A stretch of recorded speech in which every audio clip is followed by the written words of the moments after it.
Now that wagering is legal in plenty of American states, you can bet on who will win the division. Caesars Palace has put out the odds for the division champions, and the one I hope the poor Dolphins, the AFC East, and it makes sense. The Patriots have won the division every year since 2003, with the exception of 2008. They've won it 10 years in a row. They are minus 850 favorites. That means you have to bet $850 to win $100. That is what it would take if you pick the Patriots. At the other end of the spectrum, below the Jets at plus 650 and the Bills at plus 1,000, you have the Dolphins at plus 10,000, meaning you put down $100 on the Dolphins, they win the division, you get $10,000. Even then, Chris, I would not be inclined to waste my $100. It would have to maybe be 100 plus 100,000 before I would put $100 down if I was inclined to do that, and I'm not anyway on the Miami Dolphins. No, I'm definitely not wasting my money there. Certainly not. I mean, it's a total rebuild with Miami right now. I mean, yeah, there was issues on that roster, and that's what we're seeing. I mean, Ryan Fitzpatrick's their starting quarterback right now. If that doesn't tell you, rebuild or, 1 year transition, however you want to phrase it, certainly. I mean, I think it is awesome that we're seeing the Cleveland Browns on top of the AFC North. Are you kidding me? When's the last time they've been on top of the AFC North in a graphic like that as far as division leaders to bet money on? I mean, I haven't seen them in front of Pittsburgh or Baltimore since I don't even know when. I mean, what is it, late 90s? Is it the 80s? Does it go that far back? But it's just really cool to see their name up there. I certainly do like that. Yeah, I don't think the Browns have been a favorite to win the AFC North since it's been the AFC North. That's the only year they made the playoffs, the first year of the AFC North. It was the AFC Central, and it was the days of Bernie Kosar, I think. Although, no, it was Kelly Holcomb. Well, they had that 1 year where they had Kelly Holcomb, and they went 2002. Right, exactly right. They were a wild card team. Yep. First year of the AFC North, 4-team division. For a while they had 6 teams in that division, and it was usually the Browns and the Bengals finishing 5th or 6th, respectively. But they made the playoffs in 2002, lost to the Steelers in the wild card round. That's the only time they made the postseason since the Browns returned to the NFL in '99. They are plus 150. Yep. They have the best odds in the AFC North. The Steelers at plus 180. And look, all this talk about the Browns is just going to make the Steelers quietly determined. Nothing is going to focus the Steelers on the task at hand and getting past all of the ugliness from the 2018 season and Le'Veon Bell and Antonio Brown and all the dysfunction and the drama than having themselves looking up at the Browns. Right. And this is actually a good development for the Steelers. My experience living in and around Pittsburgh most of my life, when the bar is high for the Steelers, they fail to reach it. When the bar is low, they have a very good season. And I think this is all setting up for the Steelers to quietly surprise a lot of teams and to keep the Browns from ascending to the top of the division. They're going to remind everyone there's still a team in Pittsburgh that's pretty good, and those games between the Browns and the Steelers this year could end up being pretty great. Yeah, no question about it. I mean, the AFC North in general, I mean, and to your point with Pittsburgh, yes, not only are they looking up at the Cleveland Browns, I think a lot of people look at the Baltimore Ravens and probably put them on an equal playing field with Pittsburgh Steelers. So they don't have the bullseye on their back this year. They are part of, the hunting group in general. But, yes, Pittsburgh, the big thing with them is just how do they handle all this offseason turmoil, Big Ben and people taking shots at his reputation and his leadership and all of those things. I would think they do handle it well. I think that they're going to be happy that Bell and Brown are all out and those distractions are gone. But the AFC North has quickly become one of the most intriguing divisions in all of football. And hey, Mike, I look at the AFC South and you go Colts with the Jaguars and Nick Foles now at the quarterback situation and the Texans. Of course, those 3 teams, I think they're all Super Bowl contenders.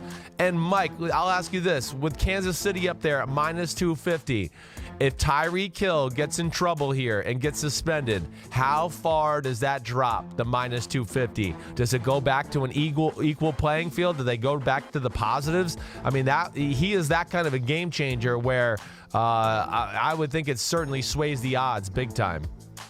Yeah, right now it's Chiefs minus 250, Chargers plus 325, Raiders plus 900, Broncos plus 1,200 in the AFC West. And look at what's happened to the Chiefs this last week. Their starting center, Mitch Morse, signs with the Bills. Demetrius Harris, blocking tight end, key part of the offense, signs with the Browns. Right. Chris Conley, quiet transaction we haven't mentioned yet. Over the weekend, signs for the Jaguars. Yeah. He was on the receiving end of some of the best touchdown passes that Patrick Mahomes threw last year, and he instinctively understood what it means to be a receiver for Patrick Mahomes. He's gone. So if Tyreek Hill would end up being gone from the Chiefs this year, I'll tell you what you better do. You better make a trade. You better make a trade for Antonio Brown or Odell Beckham Jr. pretty quickly, although it may be hard to do that since they were just traded.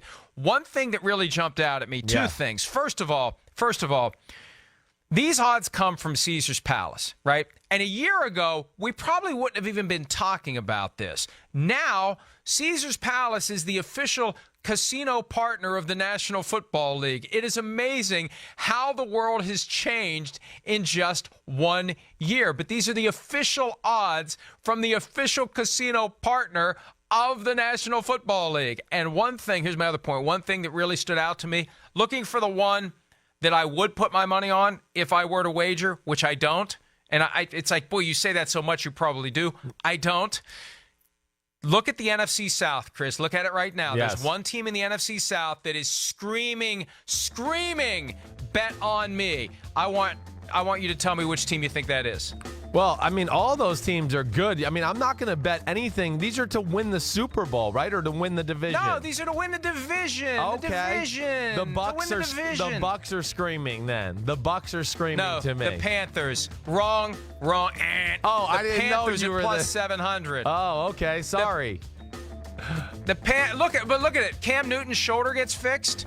The Panthers were great last year until Cam couldn't throw the ball down the field. You take the ability of a quarterback to throw the ball down the field off the table, the team is going to fall apart.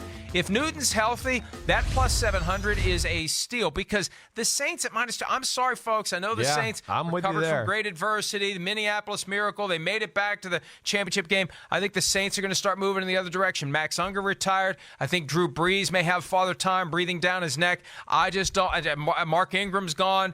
Latavius Murray, I'm sorry, is no Mark Ingram. I think the Saints are going to take a step back. And at the Panthers, now look, the Falcons at plus 350, maybe they could be the ones. Yeah. But I think plus 700 is a smart bet on the Panthers because I think the Panthers are going to win that division. Yeah, it's a little steep, certainly. It jumped out to me. I mean, the Falcons at plus 350 jumped out to me. And I don't think the Bucs are not going to be any cupcake either this year. I mean, that's a sneaky good roster. That's why Bruce Arians took over that job. So I think they're a team that could be very relevant in this conversation as well, which all those three teams below the New Orleans Saints, with them being improved and better and Cam Newton's shoulder being fixed, yes, I don't think the road will be as easy for the New Orleans Saints just to get out of the NFC South this year. And I am a little worried, too, after two huge, defeating losses in the playoffs 2 years in a row. You got some injuries to guys like Sheldon Rankins, got some other issues on the defensive line with guys that might not be able to play. Offensive linemen, like you said, with Max Unger, that's a huge blow to that football team. So, yeah, the Saints, I'm certainly not as high on them as I was going into last year or the year before. How do you reset to 0-0 2 years in a row after having your heart ripped out? The first time around, you could just say the football gods put it to you. The second time around, it felt like the league put it to you. And all that consternation and the acrimony, I just think you throw everything in the same pot. Plus the fact that Drew Brees seems to be, unless he's secretly injured, and I love Drew Brees. He's a first ballot Hall of Famer, one of the great quarterbacks of all time. Made the argument last year he could be in the top 5 by the time it's all said and done. There's reason to believe that he's starting to decline, and if that's the case, the Saints are going to have a hard time repeating as the NFC South champions. All right, Chris, how about your New York Football Giants at plus 1,500, bringing up the rear and behind Washington, for crying out loud? What's the world coming to? The dysfunctional Washington NFL franchise, and the Giants are regarded as even more dysfunctional. Well, hey, I mean, you look at Washington, you go, okay, let's evaluate the rosters right now. I mean, Washington's offensive line, better than the Giants. Quarterback position at Washington, better than the Giants, okay? The Giants, I don't think anybody knows what they're doing right now. Safety position, oh, they just got the Giants safety, better than the Giants. I mean, yes, the New York Giants right now, it's hard to figure out exactly what direction they're going in. Or they're in the process of changing their their team and their approach of how they play. And I think that's why you saw them sign a Golden Tate last week. They realize, I think they've realized we're going all in on Eli Manning. They gave him his $5 million bonus. Okay. They went, okay, no more Odell Beckham Jr. There's no point in having him because Eli's not going to stand in there and throw the ball deep. So they're going to run the football. That's why they traded for a Kevin Zeitler, who's still a really good guard with from the Cleveland Browns. But they're going to run it. They're going to play action passes down the middle to Evan Ingram, Sterling Shepard, short passes to Golden Tate, and that's how they're going to play football this year. And I'm interested to see if it really will work. I know Saquon will work. I'm not sure about the pass game. We'll see. You weren't here on Friday, so we didn't really have a chance to talk about it. But look, I understand what the Giants are trying to do, but the idea that Golden Tate is the replacement for OBJ, and Golden Tate is very good at what he does, but they are in two different categories. Yes. And it just fueled the perception among Giants fans that the Giants just don't know what the heck they're doing. And it very well may be that if Eli Manning can't get the ball to Odell Beckham, it's not worth having him around. But still, Golden Tate, and they gave Golden Tate a nice contract. Yes, they did. But Golden Tate is not going to come close to replacing Odell Beckham Jr. No, there's not even in the same stratosphere. He won't even be asked to do the same things. Golden Tate is more along the lines of a slot receiver who's going to work underneath coverage, catch bubble screens, wide receiver screens out on the edge, do that type of thing. Hey, listen, I was a big fan when the Eagles traded for Golden Tate last year. I thought that would really help their offense. But, evaluating Golden Tate. But it didn't. But it didn't because evaluating Golden Tate, he has lost a step. There's no denying that. And I think that's why you didn't see Philadelphia get in the market or try to re-sign him, because they realized that after evaluating him not only in games and in practice, that he just doesn't have the same juice in his legs that he used to. Hi, I'm Mike Tirico, and thanks for watching. Make sure to hit subscribe for the latest news and highlights from NBC Sports.